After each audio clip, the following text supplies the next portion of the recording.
Mr. Speaker, Mr. Vice President, members of Congress, the First Lady of the United States, and my fellow Americans.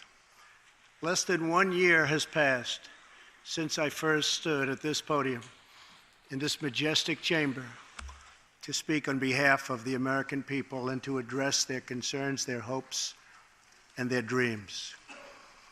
That night, our new administration had already taken very swift action. A new tide of optimism was already sweeping across our land. Each day since, we have gone forward with a clear vision and a righteous mission to make America great again for all Americans. Over the last year, we have made incredible progress and achieved extraordinary success.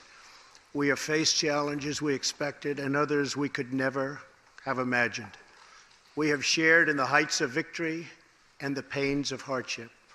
We have endured floods and fires and storms.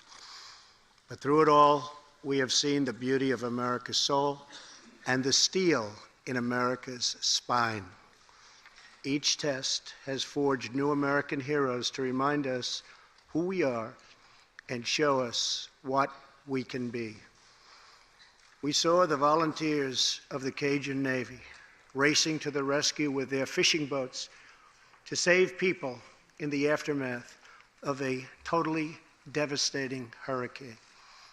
We saw strangers shielding strangers from a hail of gunfire on the Las Vegas Strip. We heard tales of Americans like Coast Guard Petty Officer Ashley Leopard, who is here tonight in the gallery with Melania. Ashley was aboard one of the first helicopters on the scene in Houston during the Hurricane Harvey. Through 18 hours of wind and rain, Ashley braved live power lines and deep water to help save more than 40 lives. Ashley, we all thank you. Thank you very much. We heard about Americans like firefighter David Dahlberg. He's here with us also. David faced down walls of flame to rescue almost 60 children trapped at a California summer camp threatened by those devastating wildfires. To everyone still recovering in Texas, Florida, Louisiana, Puerto Rico, and the Virgin Islands, everywhere, we are with you, we love you, and we always will pull through together, always.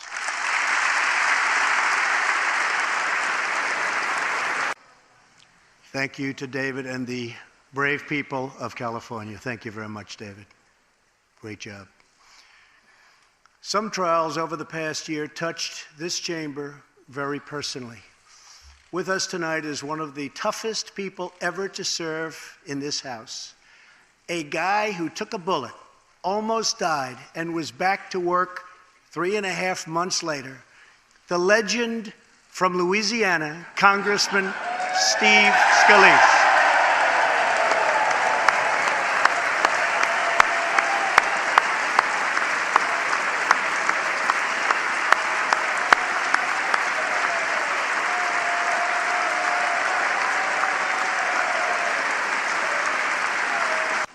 I think they like you, Steve. We're incredibly grateful for the heroic efforts of the Capitol Police officers, the Alexandria Police, and the doctors, nurses, and paramedics who saved his life and the lives of many others, some in this room. In the aftermath, yes. In the aftermath of that terrible shooting, we came together, not as Republicans or Democrats, but as representatives of the people. But it is not enough to come together only in times of tragedy. Tonight, I call upon all of us to set aside our differences, to seek out common ground, and to summon the unity we need to deliver for the people. This is really the key. These are the people we were elected to serve.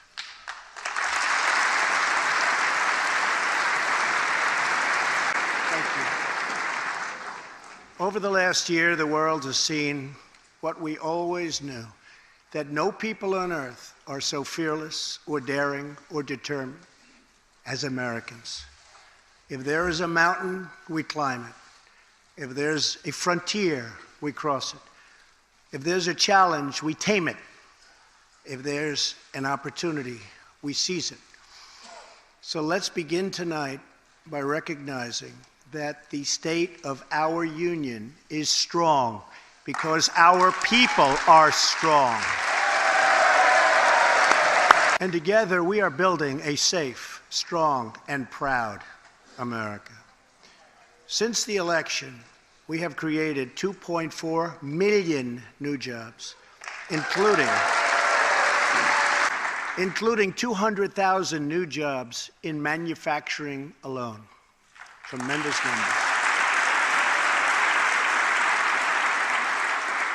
After years and years of wage stagnation, we are finally seeing rising wages. Unemployment claims have hit a 45-year low.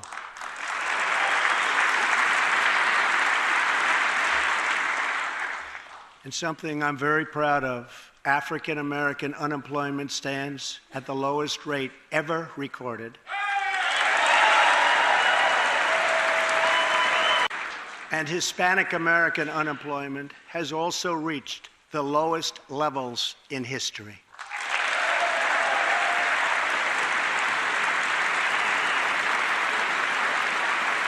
Small business confidence is at an all-time high. The stock market has smashed one record after another, gaining $8 trillion and more in value in just this short period of time. The great news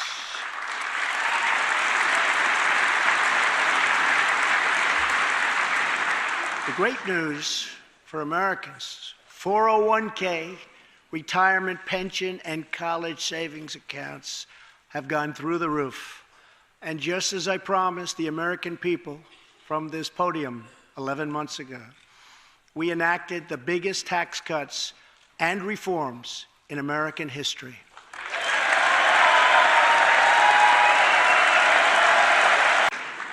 Our massive tax cuts provide tremendous relief for the middle class and small business. To lower tax rates for hardworking Americans, we nearly doubled the standard deduction for everyone.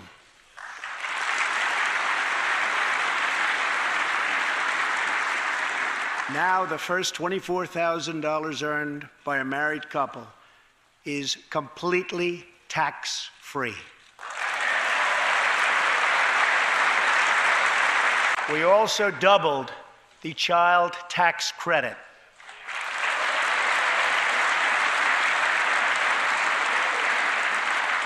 A typical family of four making $75,000 will see their tax bill reduced by $2,000, slashing their tax bill in half.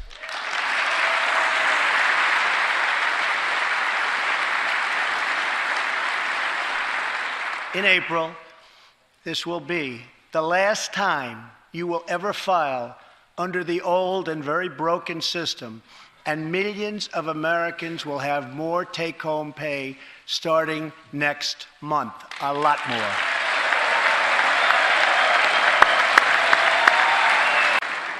We eliminated an especially cruel tax that fell mostly on Americans making less than $50,000 a year, forcing them to pay tremendous penalties simply because they couldn't afford government-ordered health plans. We repealed the core of the disastrous Obamacare. The individual mandate is now gone. Thank heaven.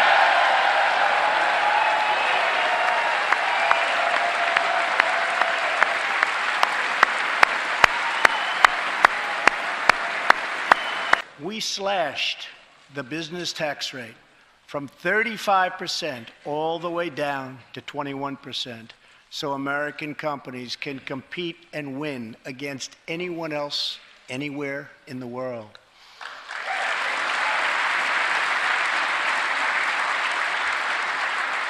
These changes alone are estimated to increase average family income by more than $4,000. A lot of money. Small businesses have also received a massive tax cut and can now deduct 20% of their business income. Here tonight are Steve Staub and Sandy Keplinger of Staub Manufacturing, a small, beautiful business in Ohio. They've just finished the best year in their 20-year history.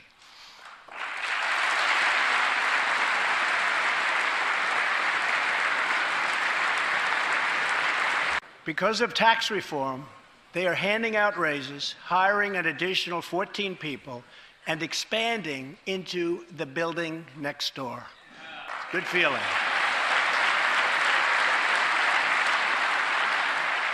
One of Staub's employees, Corey Adams, is also with us tonight. Corey is an all-American worker. He supported himself through high school, lost his job during the 2008 recession, and was later hired by Staub, where he trained to become a welder. Like many hardworking Americans, Corey plans to invest his tax cut raise into his new home and his two daughters' education. Corey, please stand.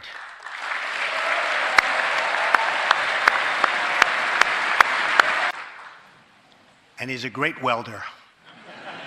I was told that by the man that owns that company that's doing so well. So congratulations, Corey.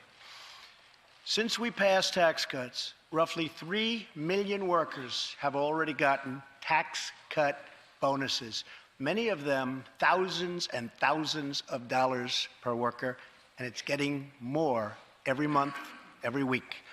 Apple has just announced it plans to invest a total of $350 billion in America and hire another 20,000 workers.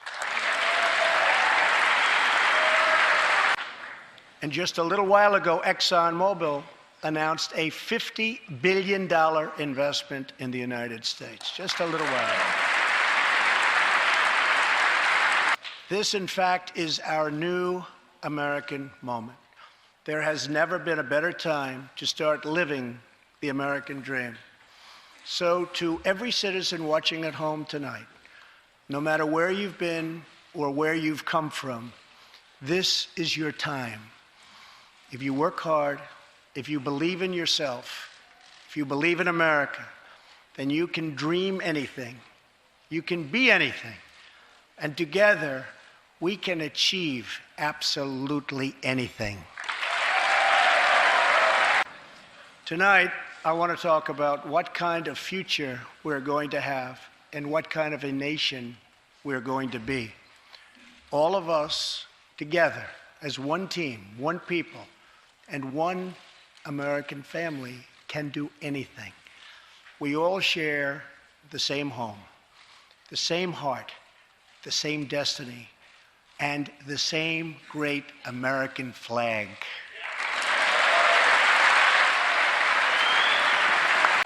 Together, we are rediscovering the American way. In America, we know that faith and family, not government and bureaucracy, are the center of American life.